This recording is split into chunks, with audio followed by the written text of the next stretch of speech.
Vous nous regardez à Emana, à Yaoundé, à Futuni et Bilingue à l'ouest Cameroun. Bienvenue au 13h bilingue. Une coprésentation de Monique Naoussi Fosso et d'Henri Kedjon Atembe. Yeah, good day, Monique. Thanks. Welcome to join us on the 1 p.m. Bilingual News. We have our top stories rolling.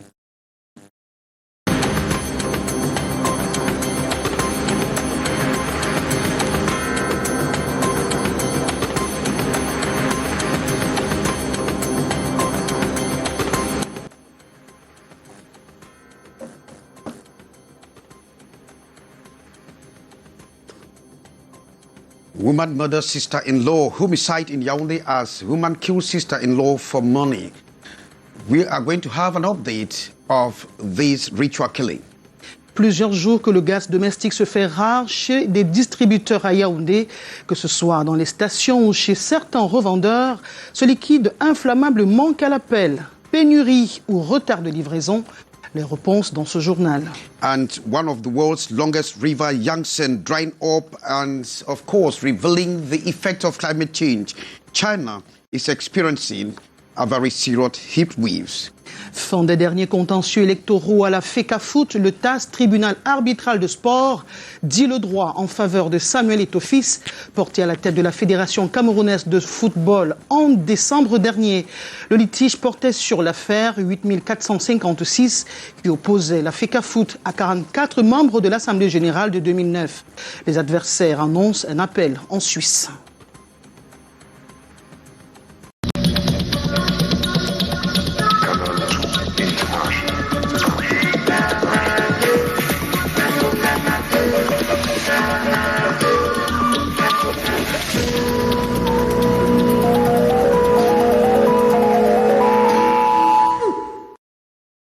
Thanks and welcome to join us, Kedjon Henry Atembe and Monique Naoussi Fosso. Homicide in Yaoundé. Woman is known to have killed her sister-in-law last Sunday, chopping off the body parts and packaging them in a suitcase.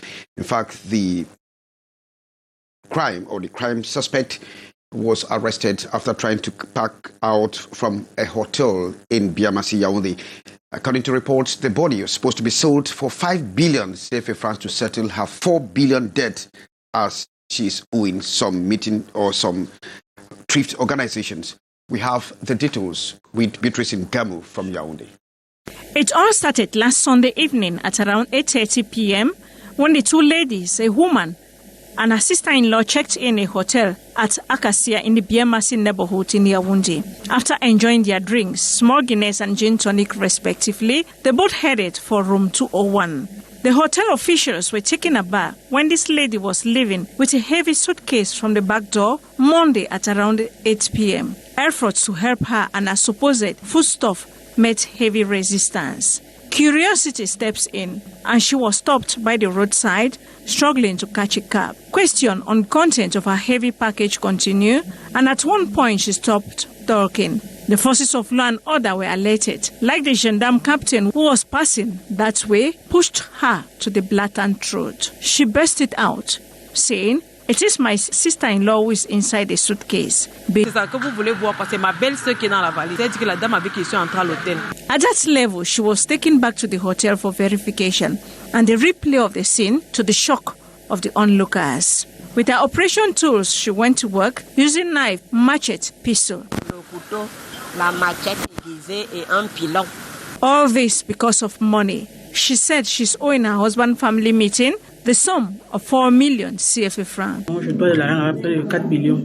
Her search for money took her to one man who promised her 50 billion, and the delivery place was any nearby cemetery where she was heading before hell broke loose. Donc il m'a dit que dès que je fais ça, je vais n'importe quel cimetière, je dépose le corps, je filme. The ease with which it was done indications she's not new in the act, but she denies all. Je ne vends pas les corps. Je ne vends pas, je n'ai jamais vendu. Je ne vends pas. While the corpse was taken to the mortuary, the sister-in-law was taken to a Fulan Gendarmerie Brigade. For the time being, the hotel room has been sealed. Workers there, like the occupants, are still disturbed. Thanks very much, Beatrice Ngamu, Yaoundé Chief Bureau Correspondent. Households in Yaoundé are experiencing contrived scarcity of cooking gas. be it at the distribution centers or at filling stations. But this situation has caused a lot of uncertainty and no one knows what is happening with the supply and demand chain. Details with Alexine Zelamonui from Yaoundé. After making stop at many different sales points around Yaoundé, these two decide to concert so as to know where to head next in order not to waste time and resources. Indication, cooking gas rare in stock. Tu rentres demain encore, tu viens, c'est la même chose, on te fait comme ça. Presque 4 stations là, je n'ai pas y trouvé les gaz, je n'ai pas. The bottle commonly seen either in taxis, motorbike, or carried around, that of 12.5 kilograms. Source of concern since the weekend. Some even complain that the situation for an additional 500 francs on the normal price. Retailers also feel for their customers, hoping supply of domestic or cooking gas, the mark notwithstanding, become very available. I went to the groceries the other day. The shop is closed. They don't have gas. So even the groceries don't have gas. Even SDP, where the gas have to be put inside bottle, there is no gas there. Our quest for more carry us to the Cameroonian company for petroleum deposit, SCDP. Total silence. No concrete information on the situation. The cry-like search is still on and available, the magic torch. Alexine Zelamon, we're reporting there. Thanks very much, Alexine. Monique, you have the next part of our news. Of course, Henri Kejan, à Tembe, le gaz domestique se fait rare. À Yaoundé, les ménagères sont aux abois. Est-il question de pénurie ou de retard de livraison? En tout cas, nos reporters ont fait des tours chez des vendeurs, revendeurs et les stations. Pas de bouteilles de gaz disponibles pour satisfaire la demande qui se fait de plus en plus pressante. Reportage. Ces deux utilisateurs de gaz de cuisine se concertent pour trouver un point de vente disponible. Ils ont chacun parcouru plusieurs stations depuis ce matin, mais à chaque fois, ils se voient opposer le même geste. On va te faire comme ça, qu'il n'y a pas. Partout où tu pars, on te fait comme ça. Donc tu gaspilles même le carburant, tu ne trouves pas. Tu rentres demain encore, tu viens, c'est la même chose, on te fait comme ça. Presque 4 stations là, je n'ai pas y trouvé les gaz, je n'ai pas. La bouteille la plus courante dans les ménages, c'est celle-ci, 12,5 kg, quasiment introuvable depuis ce week-end. Au-delà de la rareté, son prix a été revu à la hausse, une majoration de 500 francs. Comme ça là, j'ai acheté ça tout à l'heure là, 7 000. J'ai déposé ça ici, 7 000. 7 000. Oui. Pourtant pointé du doigt par une frange de la clientèle, les revendeurs sont tout aussi inquiets. Je vais expliquer quoi, je ne sais pas ce qui se passe. Votre grossiste ne vous donne pas d'explication? Ils n'ont pas, même le grossiste n'ont pas le gaz. Pour tenter d'en savoir plus, nous nous sommes rendus à la Société camerounaise des dépôts pétroliers, la SCDP. Hélas, c'est l'omerta pour l'instant, impossible d'avoir ample information sans des formalités préalables. Dans les ménages toujours en manque, l'heure est aux solutions de secours, le temps que tout revienne à la normale. Une femme assassine sa belle-sœur et avoue l'avoir découpée en plusieurs morceaux. L'affaire défraie la chronique à Yaoundé depuis plus de 24 heures. La présumée auteure de ce crime a été prise alors qu'elle transportait ce colis dans notre genre pour livraison. Coût estimatif 50 milliards de francs CFA. Le film de ce drame avec Delphine Fonkouténé. Le maintien en raison des 4 coins et attire des curieux à la quête d'informations relatives à ce spectacle saisissant. C'est dans une réunion, le village de mon mari, quoi. Donc, je dois de l'argent à peu de 4 millions. Ce sont mes dettes. Donc, il m'a dit que dès que je fais ça, je vais n'importe quel cimetière, je dépose le corps, je filme. Je l'envoie. Qui découpe tous les corps et range dans la valise? C'est moi, j'étais seul. Aveu de bourreau à l'autorité judiciaire. Ces faits se déroulent pratiquement en 24 chronos. Dans cet hôtel du lieu-dit Biémassi Akassia à Yaoundé. Début de la scène, dimanche 21 août dernier. Elles sont venues et c'est la victime qu'elle a fait enregistrer. C'est elle qui a donné sa carte, elle a fait enregistrer. Maintenant, ils ont commandé 2 boissons, une petite Guinness et une 33. Ils sont assis ici. Elles ont bu.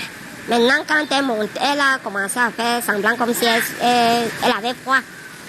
Elle monte pour aller dans la chambre. C'est là où la victime lui demande que comme toi tu montes là, moi je fais comment, je rentre. Elle lui dit non, monte. Et ils sont montés. Une fois dans cette chambre numéro 201, scellée pour besoin d'enquête, le pire se produit. Je vais taper la bouteille sur sa tête. Elle est tombée. Donc j'ai pris le début de le verre de la bouteille là. Ça fait égorger. À la maison familiale à un pas, cette présumée meurtrière essaie de brouiller les pistes. Donc elle allait dormir chez eux parce qu'ils habitent ensemble, ils cohabitent. Elle dormait chez eux et commençait à créer la polémique là-bas. On cherchait, ils appelaient Mbombo. À Yaoundé le lendemain matin, c'est-à-dire hier lundi, celle-ci se représente à l'hôtel. Le corps sans vie de sa victime restait dans la chambre.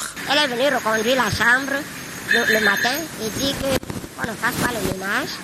Et elle est repartie. L'accusée d'homicide se fait apercevoir par le personnel de l'hôtel. Quelques minutes plus tard, toute chargée. Vous libérez la chambre. Elle me dit non, je vais faire une course, je reviens. Je dis que la valise est tellement lourde, je peux envoyer un garçon d'État vous aider à porter la valise.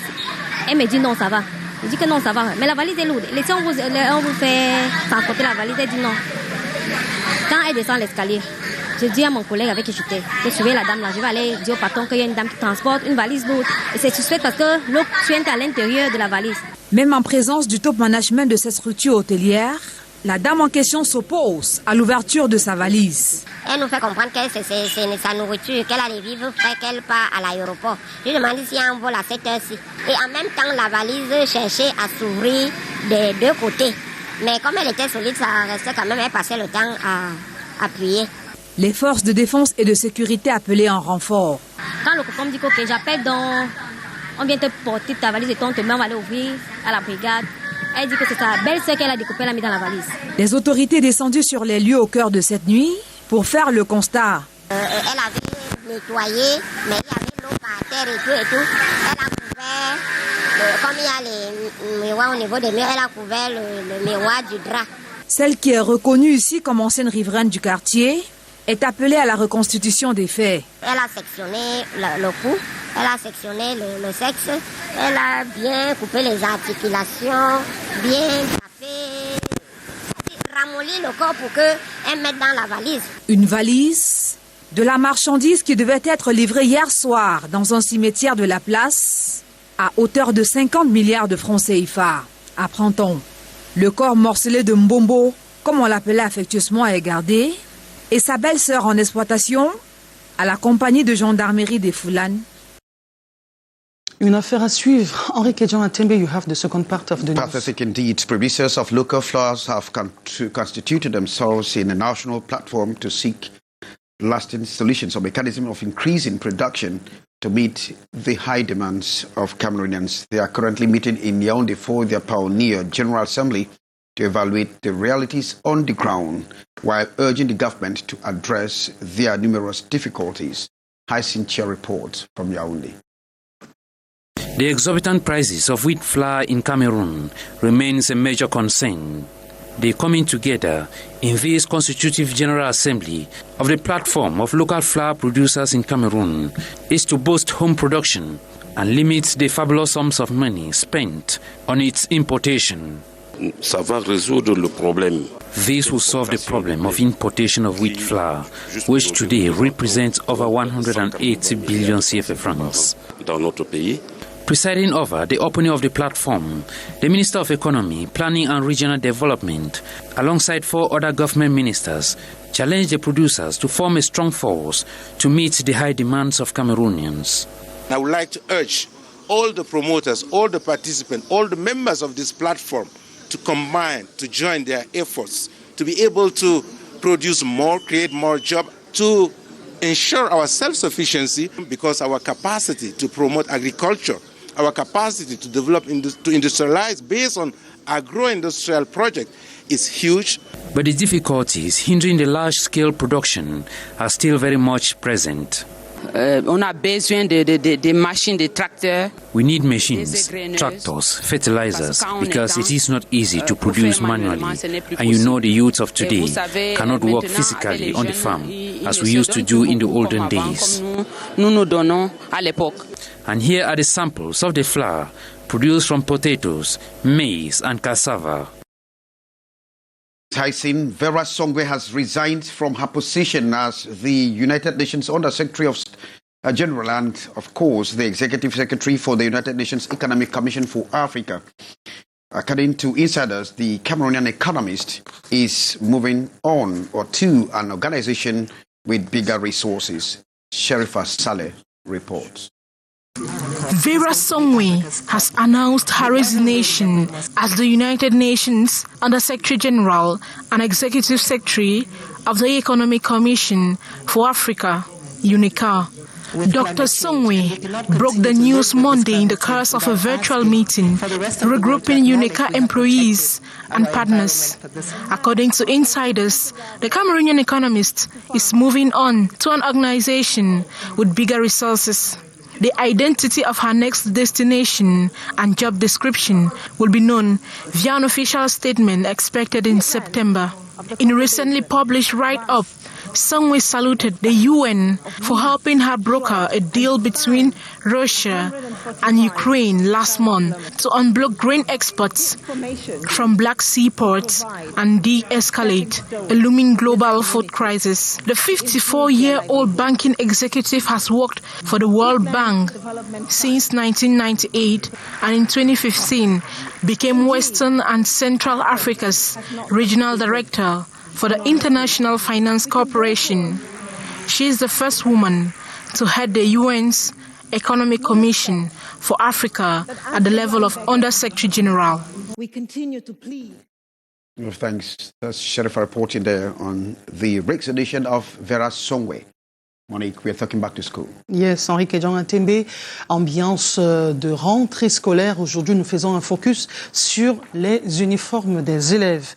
En moins de 2 semaines de la reprise des classes, c'est le désert dans les ateliers de couture dans la ville de Douala. Les couturiers se tournent les pouces à longueur de journée car les clients se font rares. Constat fait par notre stagiaire Lassine Poumitia. Nicolas est tailleur de profession. Il exerce depuis plus de 10 ans et confectionne des tenues scolaires en quantité. Ce lundi 22 août, il n'a écoulé que 2 uniformes depuis le matin. Pour le moment là, ça dort encore. Ça ne passe pas encore. Les parents viennent, on donne le prix, ils font rendez-vous, etc. Ça ne passe pas encore. Les tissus sont devenus très chers au marché pour le moment. Le double c'est à 1500. L'année passée c'était à 1200. Donc actuellement là, pour confectionner un ensemble comme pour vous là, il faut un tissu de 3000 environ. Cette autre couturière du marché central espère désespérément l'arrivée des clients. On ne sait pas. C'est quand le client vient avant qu'on connaisse ce qu'on peut vendre. Actuellement, nous sommes comme ça, on attend. On attend. Peut-être c'est à la fin de ce mois, peut-être on ne sait pas. Plus loin de là, un parent d'élève est venu offrir une nouvelle tenue de classe à sa fille. Elle sera l'une des rares clientes de la journée. Je suis là parce que je suis venue faire coudre la tenue à ma fille. Oui, pour un nouveau établissement. Parce que la rentrée est approche. On n'a que 2 semaines qui nous restent, donc il faut y aller commencer à le préparer dès maintenant. Les couturiers rencontrés sur le terrain sont convaincus que les jours à venir, le marché sera plus vif avec les clients qui attendent de la dernière minute. 13h passées de 28 minutes a tout dit, c'est à Yaoundé. La politique de recrutement dans la fonction publique en débat en Bankomo, c'est dans la région du centre, en vue de permettre de mettre à niveau des administrations publiques et les arrimer à la SND 30. Le ministre Joseph Lé, en charge de la fonction publique, s'entretient avec les responsables des ressources humaines. Le but étant, pour les 3 prochaines années, de mettre l'accent sur la qualité du personnel. Janice Kamga, Raoul Ngoufo pour des précisions. La demande en ressources humaines est grande dans la fonction publique camerounaise. Le besoin cette année est estimé à 20 860 personnels environ pour seulement 21 administrations. Pour en optimiser le fonctionnement, les nouvelles orientations relatives à la conformité des plans de recrutement aux exigences de la SND 30 taillent la part belle au capital humain, cible verrouillée sur la qualité. Nous devons avoir dans nos administrations des personnels qui occupent chacun un poste de travail. Nous ne devons plus recruter à l'appel en tenant compte de la qualité avant la quantité, parce qu'il faut avoir des personnels qui soient productifs. Avec l'arrivée de nouvelles compétences, il faut donner aux responsables en charge de la gestion des ressources humaines plus d'outils pour faciliter l'élaboration des plans de recrutement triennaux dont le deadline était le 30 mai dernier. 15 administrations restent encore attendues, rappellent leur effet de la prise en compte de l'approche genre et des personnes défavorisées. La prise en compte du genre, la prise en compte des handicapés et surtout la soutenabilité budgétaire de la masse salariale. À la fin de la journée, cas pratique pour les apprenants, éprouver les outils de gestion prévisionnelle des effectifs, des emplois et des compétences. Les documents y relatifs sont attendus au MINFOPRA dans les meilleurs délais. Sécurisation des produits en santé de reproduction selon une étude menée par le Fonds mondial de la population. Certains stocks de médicaments et produits périment faute d'une maîtrise des techniques de distribution. Et justement, des modules en la matière ont fait l'objet d'une formation de 2 jours à Douala. Reportage avec le concours d'Henri Chinda et de Colin Stayou.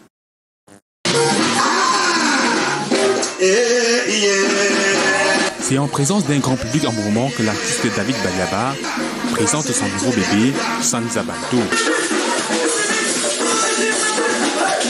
Je suis à mon 6e album et la plupart des gens me disent que c'est l'album de la maturité. Je crois que ça devrait être vrai parce que vous voyez bien que j'ai déjà quelques cheveux blancs. Ça veut forcément dire qu'il y a beaucoup de maturité dans ce nouveau projet. À travers cette collection de 12 titres, le Guérimbamois valorise la culture de ses ancêtres à travers plusieurs titres.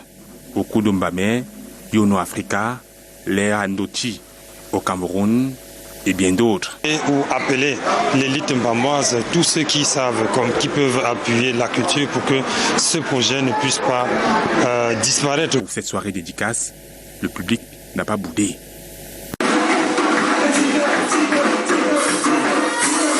Je dirais simplement Sanza Bantu.